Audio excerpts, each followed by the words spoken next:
Ya, makasih. Izin Prof. Imron. Pak Pitan ini senior, jadi saya minta duluan tadi biar nggak ini.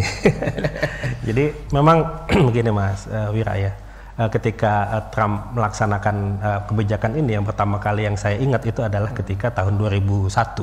Waktu itu George W. Bush pasca WTC mempersiapkan segala sesuatunya langsung menyerang Irak. Dengan istilahnya neocons itu dari kawan-kawan neocons itu menyebutnya preemptive strike gitu ya. Pukul dulu, urusan belakangan gitu kira-kira ya.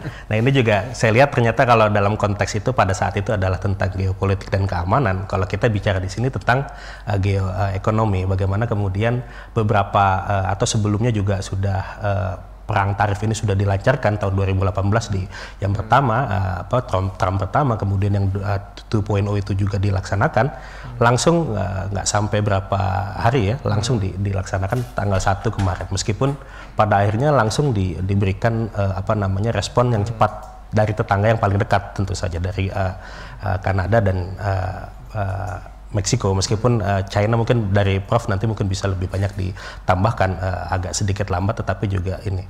Yang kedua, saya lihat poin yang kedua yang ingin saya sampaikan setelah itu adalah dalam negeri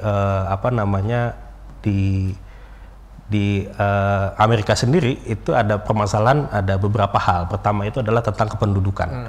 Jadi memang di situ ada isu tentang migrasi gelap, yang kemudian kalau kita hitung agak susah memang kalau namanya juga gelap ya. Kalau ada beberapa data memang menyebutkan misalnya di Meksiko sendiri itu mereka yang punya KTP katakanlah gitu ya, yang residence dari Meksiko yang di luar dari Meksiko itu sekitar 15 juta orang dari tahun 2020.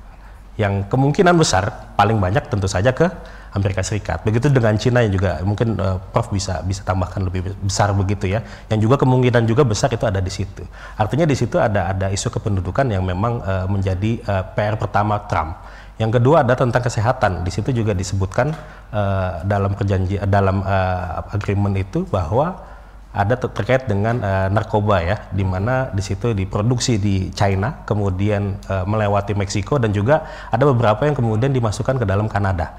Jadi Kanada menjadi salah satu pabriknya begitu ya. Kemudian dia lemparlah itu ke pasar dari AS. Di tiga hal ini yang kemudian menjadi salah satu mendorong dari Trump melakukan sangat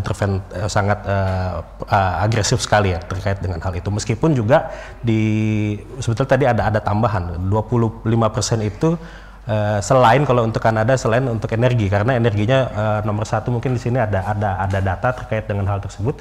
Itu energi yang poin yang paling banyak diimpor dari Kanada menuju ke Amerika itu adalah gas gitu ya, dan itu terkait dengan masalah energi dan juga untuk kehangatan mereka ya ketika musim dingin. Kira-kira itu sebetulnya poin utama yang menjadi dasar kenapa Trump begitu sangat agresif dalam belum sampai 30 hari pelantikan begitu, tapi sudah masuk sampai sana. Kira-kira begitu Mas. Jadi kalau menurut Mas Prab nih, artinya kan kalau misalnya nanti setelah 30 hari ini gimana prospeknya? Apakah akan ada negosiasi, akan ada deal nih, atau lanjut seperti rencana awal, atau mungkin setengah-setengah gitu? Kalau saya melihat Trump ini sangat rasional ya orangnya ya.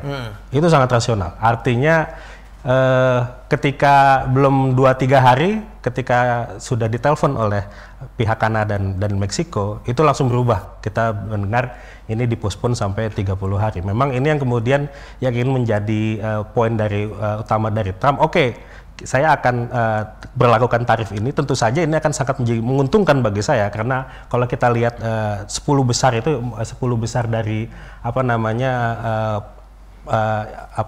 hal-hal yang masuk ke dalam Amerika, komoditasnya itu memang sangat menguntungkan bagi Amerika. Jadi tidak apa-apa kalau memang tidak ada respon dari mereka. Ternyata memang kan ada perjanjian bahwa dari Kanada sendiri akan membangun tembok begitu ya, yang sekitar 9.000 km kalau nggak salah ya, 9.000 ya.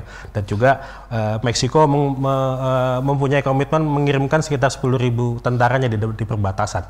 Itu terkait dengan hal itu. Tetapi memang poinnya ini saya pikir kalau memang tidak ada respon dari dua negara tersebut yang langsung bertetanggaan, dia akan terus begitu. Tetapi ketika ini mereka mendapatkan respon, ya akan dilihat oleh Trump ke depan 30 hari. Jika tidak ada, mereka akan tetap jalan gitu, karena memang keuangan dari istilahnya APBN gitu ya, APBN dari Amerika Serikat sendiri juga kekurangan dana gitu, dan ini adalah dana segar sebetulnya ya, artinya pajak dinaikkan dan seterusnya, pajak tarif ya, mohon maaf, tarif yang dinaikkan begitu. Jadi kalau misalnya nanti kan gini ya, Amerika dan Kanada ini kan boleh dibilang dua negara yang top 10 GDP terbesar di dunia ya. Nah, kalau artinya misalnya nih ya, terjadi kejadian perang tarif ini, ternyata tidak ada yang damai nih, akhirnya saling gebuk nih dengan tarif. Dampaknya ke perekonomian global tuh gimana gitu, dan ke kita misalnya gitu, apakah nanti dolarnya naik atau justru dolar turun jadinya? Jadi ada dua ya, kalau kita lihat secara umum, kita lihatnya lebih sempit lagi dua. Pertama secara global, yang kedua tentang Indonesia tentu saja ya. Kalau kita melihat secara global, tentu saja dia akan langsung mempunyai efek terhadap keseluruhan.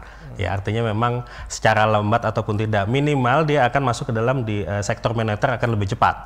Ya, kita lihat misalnya di beberapa hari terakhir terkait dengan saham dan seterusnya itu naik turun lah setelah itu, dan itu akan terus sampai memang ada kesepakatan yang lebih ajak dari Trump.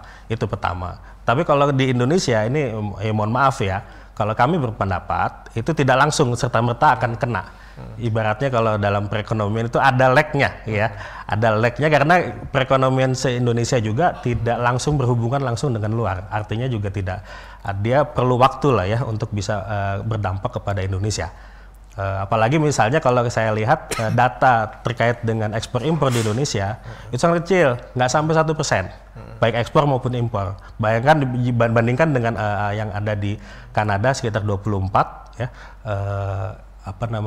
Meksiko itu 12 ya, artinya 3 negara itu udah 40% sendiri ya impornya itu, komposisi dari 3 negara tersebut, Meksiko, Kanada dan China. Artinya memang langkah ini memang langkah strategis Trump. 40% dia bisa mendapatkan langsung dana segar dari tarif ya, ibaratnya pajak. Tarif itu kan adalah pajak sebetulnya. Pajak dari barang luar negeri yang masuk ke kita ya disebut dengan tarif gitu ya. Itu yang kemudian langsung dapat dana segar. Jadi bagi Trump ini betul-betul percaturan yang memang membuat orang menjadi berpikir ulang paling tidak, dan agak sedikit pusing bagi negara-negara tersebut, saya pikir gitu kira-kira.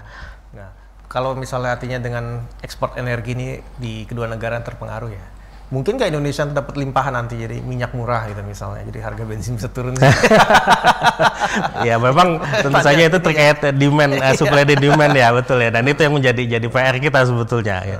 Apakah kita bisa juga masuk ke dalam masuk ke pasar tersebut atau tidak? Tapi memang agak sulit ya, memang perlu ada beberapa proses yang perlu kita benahi dulu lah gitu. Saya pikir tidak langsung, memang tidak bisa menjadi dampak langsung terhadap kita agak ini. Nah, kalau peluang untuk Indonesia nih, artinya misalnya kalau mereka terjebak dalam tit for tat-nya ya, dengan gebuk-gebukan ekonomi nih, buat kita ada peluang nggak nanti untuk kita sendiri mencari keuntungan ya, artinya gitu, di situ?